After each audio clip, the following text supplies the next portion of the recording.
Hello everyone, welcome back to my channel Chem Talks by Pooja Malik. So last video हमने amines topic से related upload की थी and उसमें हमने डिस्कस किया था केमिकल प्रॉपर्टीज़ ऑफ अमीन्स। उससे पहले हम नॉमेनक्लेचर, क्लासिफिकेशन एंड अमीन्स की प्रिपरेशन भी सब डिस्कस कर चुके हैं, जिसमें हमने काफ़ी सारे नेम रिएक्शंस भी डिस्कस करी, both in reactions and in the preparation of amines. इस वीडियो में जो हम टॉपिक डिस्कस करने जा रहे हैं that is on the basicity of amines. अब बेसिसिटी क्या होता है? बेसिसिटी के कॉन्सेप्ट के लिए बहुत सारे अलग अलग वेज दिए गए जिसके बेसिस पर बेसिसिटी को डिफाइन किया गया। हम जो जनरली बेसिसिटी को प्रेफर करते हैं या समझते हैं वो इस टर्म से समझते हैं कि अगर कोई ऐसा मॉलिक्यूल है, कोई भी ऐसा कंपाउंड है, कोई भी स्पीशीज़ जो अपने इलेक्ट्रॉन पेयर्स को ईजिली डोनेट कर दे, हम उनको बोलते हैं उनका नेचर बेसिक होता है। एंड इसी डोनेशन ऑफ इलेक्ट्रॉन की प्रॉपर्टी को ही बेसिसिटी बोला जाता है, या फिर बोल सकते हैं उसको बेसिक नेचर डिफाइन किया जाता है। ठीक है जी। जो इलेक्ट्रॉन पेयर्स को इन एक्सेप्ट कर ले उनको हम बोलते हैं acidic in nature. So amines जो NH2 ग्रुप है ना, RNH2 ग्रुप, उसमें NH2 ग्रुप प्रेजेंट है। सो उसके अंदर जो नाइट्रोजन है उसके ऊपर भी एक लोन पेयर प्रेजेंट है, यानी कि एक अनशेयर्ड इलेक्ट्रॉन पेयर है जिसको वो इजीली डोनेट कर पाता है। ये जो अनशेयर्ड इलेक्ट्रॉन पेयर नाइट्रोजन के ऊपर प्रेजेंट है वही उसकी बेसिसिटी का रीजन होता है। अब अगर हमें बेसिसिटी एक्सप्रेस करनी है अमीन्स की, तो अगर हम एक जनरल इक्वेशन ले रहे हैं RNH2 plus H2O is in equilibrium with species RNH3 plus plus OH minus. यहाँ पे RNH2 ने एक प्रोटॉन को एक्सेप्ट कर लिया है, मतलब बेसिकली उसने H2O के एक प्रोटॉन को अपना इलेक्ट्रॉन पेयर दे दिया, सो वो यहाँ पे आकर जुड़ गया। ठीक है, ये बन गया RNH3 plus plus OH minus. ठीक है जी। बेसिसिटी को डिफाइन करने का ये दूसरा वे भी होता है कि हम अगर कोई स्पीशीज है वो प्रोटॉन एक्सेप्टर होती है, वो जल्दी से प्रोटॉन को एक्सेप्ट कर लेती है, तो हम उसको बेसिक इन नेचर बोलते हैं। एंड अगर कोई स्पीशीज है वो बहुत जल्दी प्रोटॉन को डोनेट कर देती है, जैसे HCl है, तो हम उसको एसिडिक नेचर बोलते हैं। ठीक है, कि वो एसिडिटी शो कर रहा है। नाउ इस इक्वेशन को जब हम रिप्रेजेंट करेंगे तो जिसमें रेट कांस्टेंट होगा उसी को हम बोलेंगे बेसिसिटी कांस्टेंट Kb। उसको हम क्या लिख सकते हैं? Kb can be written as equal to concentration of RNH3 plus species into concentration of hydroxyl ion divided by concentration of RNH2। यहाँ पर हमने वाटर की कंसंट्रेशन को बेस में नहीं मेंशन किया है, इसलिए क्योंकि वो कंसंट्रेशन को हम कांस्टेंट अज्यूम करते हैं। अब अगर इसको आप ध्यान से देखो तो आप ये चीज़ समझोगे कि जितनी ज़्यादा हमारी Kb की वैल्यू होती है, इसका मतलब जो हम रिएक्टेंट जिसकी बात कर रहे हैं उसकी बेसिसिटी भी उतनी ही ज़्यादा होगी।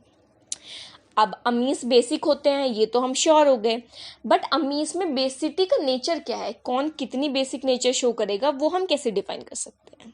सो जो अमीन्स हैं उनको हम क्लासिफाई कर सकते हैं as aliphatic amines, aromatic amines, and इनका ही हम कंपैरिजन करेंगे एक दूसरे से और अमोनिया मॉलिक्यूल से on the basis of basicity. So first topic जो हम स्टार्ट कर रहे हैं that is comparison of aliphatic amines with ammonia. So जब एलिफैटिक अमीन्स और अमोनिया की बेसिसिटी को कंपेयर किया गया तो ये देखा गया कि जो एलिफैटिक अमीन्स होते हैं उनकी बेसिसिटी ज़्यादा होती है एज कंपेयर टू अमोनिया। ठीक है जी। ये फैक्ट हम एक्सप्लेन कर सकते हैं बहुत अच्छे से यूजिंग इंडक्टिव इफेक्ट। देखो, जो एलिफैटिक अमीन्स हैं उनमें एक एटलीस्ट मिनिमम एक एंड एक से ज़्यादा भी एल्काइल ग्रुप्स प्रेजेंट हो सकते हैं। इन एल्काइल ग्रुप्स का जो नेचर होता है दैट इज इलेक्ट्रॉन रिलीजिंग। ये क्या करते हैं, जहाँ पे जुड़े होते हैं उस एटम में इलेक्ट्रॉन डेंसिटी रिलीज कर देते हैं, उसको डोनेट कर देते हैं। सो बेसिकली इन ग्रुप्स के जुड़ने की वजह से जो नाइट्रोजन है उस पर इलेक्ट्रॉन डेंसिटी इंक्रीज हो जाती है। इसकी वजह से जो नाइट्रोजन पर ऑलरेडी प्रेजेंट इलेक्ट्रॉन पेयर हैं वो शेयरिंग के लिए ज़्यादा अवेलेबल हो जाता है, जिसकी वजह से इसकी बेसिसिटी क्या हो जाती है, इंक्रीज हो जाती है। ये तो फैक्ट हो गया कि एलिफैटिक अमीन्स की जो बेसिसिटी है वो अमोनिया से ज़्यादा की होती है because of the alkyl groups attached in it which shows inductive effect and increases the electron density on nitrogen atom. But अगर हम इन्हीं का कंपैरिजन अलग अलग एलिफैटिक अमीन्स में करें, like primary, secondary, tertiary amines, इनमें भी हम इंडक्टिव इफेक्ट के बेसिस पे इसको एक्सप्लेन करते हैं। अगर हम इंडक्टिव इफेक्ट को मान के चलते हैं कि भाई सिर्फ इंडक्टिव इफेक्ट एप्लीकेबल है, सो ऑब्वियसली जिसमें ज़्यादा एल्काइल ग्रुप्स हैं वो ज़्यादा बेसिक नेचर शो करेगा, क्योंकि उसमें इलेक्ट्रॉन डेंसिटी नाइट्रोजन पे ज़्यादा इंक्रीज होगी। सो उसके अकॉर्डिंग जो ऑर्डर होना चाहिए था एलिफैटिक अमीन्स का, that should have been 3 degree greater than 2 degree greater than 1 degree. But देखा गया कि सब कंपाउंड्स में तो ये ऑर्डर शो नहीं हो रहा है, इनफैक्ट बहुत ही कम स्पीशीज में शो हो रहा है। तो इसका रीज़न क्या था, उसको एक्सप्लेन करने के लिए सॉल्वेशन थ्योरी दी गई। सॉल्वेशन थ्योरी क्या कहती है कि जो सॉल्वेशन है, यानी कि जब हम RnH2 को किसी सॉल्वेंट में ले रहे हैं तो वो उसके साथ हाइड्रोजन बॉन्डिंग कर सकता है, एंड जिसमें जितनी ज़्यादा हाइड्रोजन बॉन्डिंग होगी उसकी बेसिसिटी उतनी ज़्यादा इंक्रीज हो जाएगी, क्योंकि उसकी स्टेबिलिटी बढ़ जाएगी। सो सॉल्वेशन इफेक्ट को भी कंसिडर किया गया कि भाई कोई ऐसा मॉलिक्यूल है, क्योंकि जो अमीन्स है वो हाइड्रोजन बॉन्डिंग शो करते हैं, सो जिस मॉलिक्यूल में ज़्यादा हाइड्रोजन बॉन्डिंग होगी दैट मीन्स वो ज़्यादा स्टेबल होगा एंड उसमें बेसिसिटी ज़्यादा होगी। सो इसके बेसिस पे ऑब्वियसली 1 डिग्री की जो वैल्यू थी कि वो बेसिक होगा वो ज़्यादा ही as compared to 2 degree as compared to 3 degree, क्योंकि 1 डिग्री में भाई 2 हाइड्रोजन प्रेजेंट है जो हाइड्रोजन बॉन्डिंग कर सकते हैं, 2 डिग्री में एक ही ऐसा हाइड्रोजन प्रेजेंट है जो हाइड्रोजन बॉन्डिंग करेगा, एंड 3 डिग्री में तो कोई हाइड्रोजन प्रेजेंट ही नहीं है। तो सॉल्वेशन इफेक्ट की वजह से तो जो 3 डिग्री वाला है उसकी सबसे मिनिमम होनी चाहिए थी ये वैल्यू है ना, बट ये भी ऑब्जर्व नहीं हुआ ऑर्डर 1 डिग्री 2 डिग्री 3 डिग्री वाला, कुछ में अलग हुआ।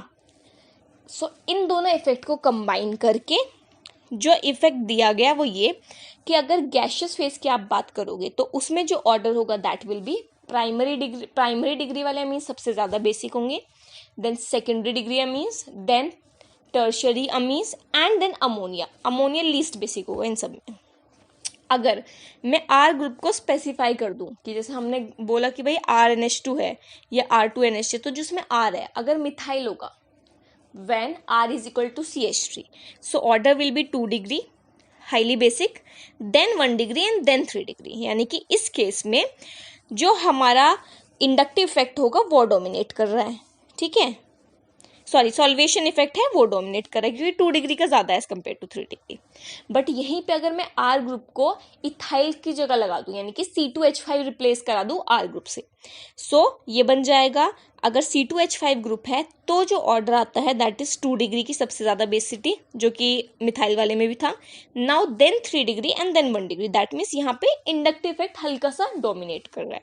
सो ये ऑर्डर आपको याद रखना है। इन gaseous phase it is 3 degree 2 degree 1 degree ammonia, when it is methyl group it is 2 degree 1 degree 3 degree, when it is ethyl it becomes 2 degree greater than 3 degree greater than 1 degree, and ammonia obviously aliphatic amine से हमेशा कम ही basic होगा चाहे कोई भी example हो। So this explains the basicity of aliphatic amines.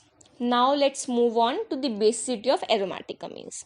अगर aromatic amines की बात करें तो ये देखा गया कि जो एरोमेटिक अमीन्स थे उनकी बेसिसिटी अमोनिया के कंपैरिजन में कम थी। अब अमोनिया से कम है तो ऑब्वियसली एलिफैटिक अमीन्स से तो ऑब्वियसली कम ही है देन, है ना। सो अब इसका लॉजिक समझते हैं कि अमोनिया से भी कम क्यों है इसकी बेसिसिटी। देखो, अगर हम एक एरोमेटिक अमीन का एग्जाम्पल लें, फॉर एग्जाम्पल एनिलिन हम ले लिया, बेंजीन रिंग है उससे NH2 ग्रुप जुड़ा हुआ है। अब इस एग्जाम्पल में हम देखें कि रेजोनेंस कैसे हो रहा है। It is a resonance hybrid of 5 contributing structures, जैसे कि आप देख सकते हो ये रेजोनेंस कैसे होता है अमोनिया में, ठीक है। लास्ट वीडियो में हमने इसके रेजोनेंस को डिस्कस किया था। अब यहाँ पे जो इलेक्ट्रॉन पेयर है नाइट्रोजन पे वो ऑब्वियसली डोनेट होगा रिंग में, तभी डीलोकलाइजेशन होगा। तो क्योंकि जो इसका लोन पेयर है नाइट्रोजन का जो हम यूज़ कर सकते थे बेसिक नेचर को शो करने के लिए, वो तो ऑब्वियसली रेजोनेंस में इन्वॉल्व हो गया, तो वो तो शेयरिंग के लिए अवेलेबल रहा ही नहीं ना, वो तो बहुत ही मिनिमम बहुत ही कम टाइम के लिए शेयरिंग में अवेलेबल होगा। सो उसी की वजह से जो इसका नेचर है, क्योंकि शेयरिंग के लिए अवेलेबल ही नहीं है तो बेसिक नेचर शो कहाँ से होगा। सो इसी रीज़न से जो एरोमेटिक अमीन्स होते हैं they are weaker basic than compare to ammonia, ठीक है। ये हो गया कंपैरिजन के aliphatic amines, ammonia, aromatic amines पे रिलेटिव बेसिसिटी कैसे होती है। अब अगर हम सब्स्टिट्यूएंट के इफेक्ट की बात करें, यानी कि जैसे हम एरोमेटिक अमीन्स ले ही रहे थे उसमें अगर हम कोई सब्स्टिट्यूएंट लगा दें तो उससे क्या इफेक्ट आएगा। देखो, अगर आप यहाँ पे कोई ऑर्थो या पैरा पोजीशन पे आप इलेक्ट्रॉन रिलीजिंग सब्स्टिट्यूएंट लगाते हैं है ना। अगर इलेक्ट्रॉन रिलीजिंग लगा रहे हैं जैसे मिथाइल ग्रुप, ठीक है, एल्कोक्सिल ग्रुप, NH2 ग्रुप, सो ये इलेक्ट्रॉन रिलीजिंग होते हैं। और जैसे कि alkyl group simple aliphatic amines में भी करते हैं, यहाँ भी ये वही रोल प्ले करेंगे, इलेक्ट्रॉन डोनेशन करेंगे। एंड एनिलीन की जो टेंडेंसी होती है बेसिक नेचर शो करने की, उसको इंक्रीज कर देते हैं। इसी की जगह अगर हम कोई इलेक्ट्रॉन विड्रॉइंग ग्रुप ले जैसे हेलोजेंस NO2, सो ये क्या करेंगे, इलेक्ट्रॉन एनर्जी को विड्रॉ करेंगे, लोन पेयर को और कम अवेलेबल बनाएंगे और एनिलीन की बेसिसिटी को डिक्रीज कर देंगे। जब इलेक्ट्रॉन रिलीजिंग ग्रुप जुड़ा तो नाइट्रोजन पे इलेक्ट्रॉन एनर्जी इंक्रीज हो गई, इलेक्ट्रॉन पेयर ज्यादा अवेलेबल था, मोर बेसिक हो गया। उसी तरह जब इलेक्ट्रॉन विड्रॉइंग ग्रुप जुड़ा तो उसका ऑपोजिट हो गया, कम अवेलेबल है जो लोन पेयर है नाइट्रोजन का, सो इसीलिए उनकी बेसिसिटी क्या हो गई, डिक्रीज हो गई। ये ओवरऑल इफेक्ट हो गया कि अगर हम कोई सब्स्टिट्यूएंट लगा देते हैं NH2 में किसी भी पोजीशन पे तो ये इफेक्ट होना चाहिए। बट एक इसका एक्सेप्शन है, चाहे वो कोई भी ग्रुप हो, इलेक्ट्रॉन रिलीजिंग ग्रुप हो या फिर इलेक्ट्रॉन विड्रॉइंग ग्रुप हो, अगर वो ऑर्थो पोजीशन पे लग जाता है NH2 की तो हमेशा वो बेसिक स्ट्रेंथ को डिक्रीज करता है। उसका रीज़न क्या है, उसका रीज़न ये है कि अगर ऑर्थो पोजीशन पर कोई ग्रुप प्रेजेंट होगा तो वो स्टेरिक हिंड्रेंस क्रिएट कर रहा होगा। स्टेरिक हिंड्रेंस क्रिएट करने का मतलब क्या है कि जो नाइट्रोजन का लोन पेयर है वो उस स्टेरिक हिंड्रेंस को अपोज करने के लिए, उससे बचने के लिए अबव द प्लेन चला जाता है जो उसका लोन पेयर है। क्योंकि वो अबव द प्लेन चला जाता है दैट मीन्स कि वो मतलब जो उसके आसपास के मॉलिक्यूल्स हैं उन सब से अलग चला जाता है, तो अवेलेबल नहीं रहता। सो इसी केस में इसकी स्टेबिलिटी क्या होती है, डिक्रीज हो जाती है। एंड ऑब्वियसली स्टेबिलिटी डिक्रीज होगी तो जो इसकी बेसिसिटी है यानी कि ये कितना बेसिक नेचर शो करेगा वो भी ओवरऑल डिक्रीज हो जाता है। सो ये पॉइंट्स आपको याद रखने हैं, ठीक है, कि कौन सी पोजीशन पे लगने पर क्या इफेक्ट आएगा। एंड ये वाला इफेक्ट क्योंकि पर्टिकुलरली ऑर्थो पोजीशन के लिए अप्लाई हो रहा है तो इस इफेक्ट को हम बोलते हैं ऑर्थो इफेक्ट। ये मतलब बहुत ही ज़्यादा स्पेशल इफेक्ट है, बहुत सारे एक्सेप्शनल केसेस में डिफाइन करने में हमें हेल्प करता है, ठीक है। सो आई होप कि बेसिसिटी ऑफ अमीन्स से रिलेटेड जो ट्रेंड्स हैं, किसकी बेसिसिटी कम है, किसकी ज़्यादा है, किस रीज़न से है, कौन से सब्सटेंट्स कैसे उस बेसिसिटी को इफेक्ट करेंगे, आई होप कि ये सब आपको क्लियर हो गया हो। एंड इसके बाद जो हम नेक्स्ट टॉपिक डिस्कस करने जा रहे हैं, आपके जो दो छोटे छोटे टॉपिक्स बचे हुए हैं, एक तो आपका separation of primary secondary and tertiary amines बचा हुआ है, उसको हम डिस्कस करेंगे, एंड अमीन्स की physical properties. Okay, now we are going to discuss the topic of separation of primary secondary and tertiary amines. कई बार क्या होता है, ऐसी बहुत सारी रिएक्शंस होती हैं, ऐसे बहुत सारे मेथड्स हैं अमीन्स को प्रिपेयर करने के, जिसके अंदर हमारे पास एक mixture of primary secondary and tertiary amines का फॉर्मेशन होता है। तो उस मिक्सचर को अब हमें सारे तो नहीं चाहिए, हमें जो रिक्वायरमेंट है उसको हम कैसे निकाल सकते हैं। सो अगर एक मिक्सचर ऑफ प्रोडक्ट्स बनता है अमीन्स का तो हमारे अकॉर्डिंग जो हमें चाहिए उसको हम सेपरेट कैसे करेंगे, उसके लिए बहुत सारे मेथड होते हैं जो आपके सिलेबस में मेंशन्ड है। एंड जो सबसे ज़्यादा यूजफुल मेथड होता है दैट इज हिंसबर्ग्स मेथड। इसके अलावा फ्रैक्शनल डिस्टिलेशन भी हम यूज़ करते हैं, हॉफमैन्स मेथड भी हम यूज़ करते हैं, बट डिटेल में हम यहाँ पे पढ़ेंगे हिंसबर्ग मेथड। सो हिंसबर्ग मेथड में हम बेसिकली क्या करते हैं, एक हिंसबर्ग रिएजेंट होता है, उसको यूज़ करके हम पता लगा सकते हैं कि secondary, primary and tertiary means में क्या डिफरेंस है, एंड उसके अकॉर्डिंग हम उसको रिएक्शन में यूज़ करके सेपरेशन कर सकते हैं। सो बेसिकली हिंसबर्ग रिएजेंट होता क्या है, it is a molecule of paratoluene sulphonyl chloride, या फिर इसको हम टोसाइल क्लोराइड TSCl भी बोलते हैं, इसी को हम हिंसबर्ग रिएजेंट भी बोलते हैं। सो बेसिकली क्या होता है, प्राइमरी, सेकेंडरी, टर्शियरी अमीन इसके साथ अलग अलग तरह से रिएक्ट करता है, ठीक है जी। एंड ये रिएक्शन हम NaOH यानी कि सोडियम हाइड्रोक्साइड की प्रेजेंस में चेक करते हैं। सो इसका स्ट्रक्चर आप देख सकते हो, हिंसबर्ग रिएजेंट का ये स्ट्रक्चर है ना।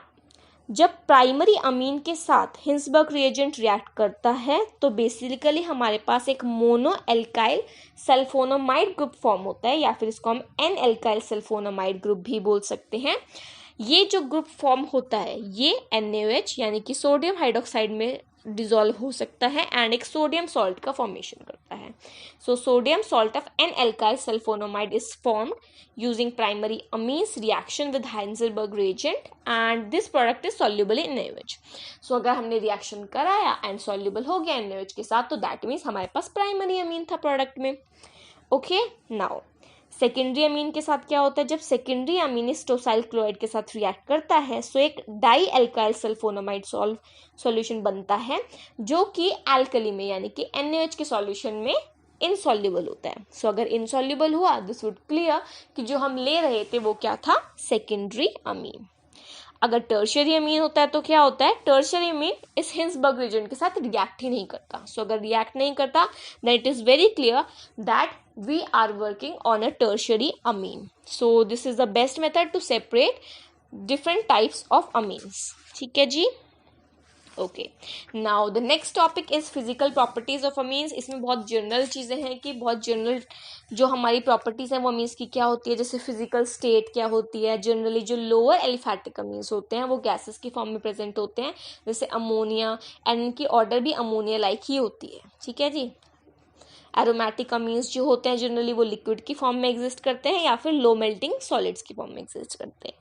ये हो गया फिजिकल स्टेट. इनकी जो स्मेल होती है वो अनप्लेजेंट होती है, ऑर्डर ज़्यादा अच्छी नहीं होती है and it is generally ammonia like smell, fishy smell. अगर melting point and boiling point की बात करें तो जो अमीन्स क्या होते हैं, पोलर कंपाउंड्स होते हैं एंड ऑब्वियसली इसमें नाइट्रोजन एंड हाइड्रोजन दोनों प्रेजेंट हैं. सो ये हाइड्रोजन बॉन्ड्स भी बनाता है. It can form intermolecular hydrogen bonds but 1 degree और 2 डिग्री बना सकता है, 3 डिग्री नहीं बना पाएगा क्योंकि उसमें तो हाइड्रोजन प्रेजेंट ही नहीं होता. ठीक है जी. सो इसी रीजन से जो प्राइमरी और सेकेंडरी अमीन्स हैं उनमें इंटरमोलिकुलर हाइड्रोजन बॉन्डिंग होती है, इसीलिए इनका जो बॉइलिंग पॉइंट होता है वो कंपैरेटिवली हाइयर होता है. बट अगर हम अल्कोहल्स वगैरह से या एसिड से कंपैरिजन करेंगे उनसे कम होगा क्योंकि ऑब्वियसली अल्कोहल और एसिड में ज़्यादा अच्छी और स्ट्रॉन्गर इंटरमोलिकुलर हाइड्रोजन बॉन्डिंग होती है. ठीक है. सो यही इसकी बेसिक प्रॉपर्टीज़ हैं एंड आई होप कि ये दोनों टॉपिक आपको क्लियर होंगे, separation of amines and physical properties of amines. So this completes your unit of amines. Section B is complete. अगर आपको इस यूनिट में कोई भी डाउट है, कोई भी चीज़ ना समझ में आई हो तो please mention it in the comment section. And अगर आपको वीडियो अच्छा लगा हो so then also please mention it in the comment section. Thank you.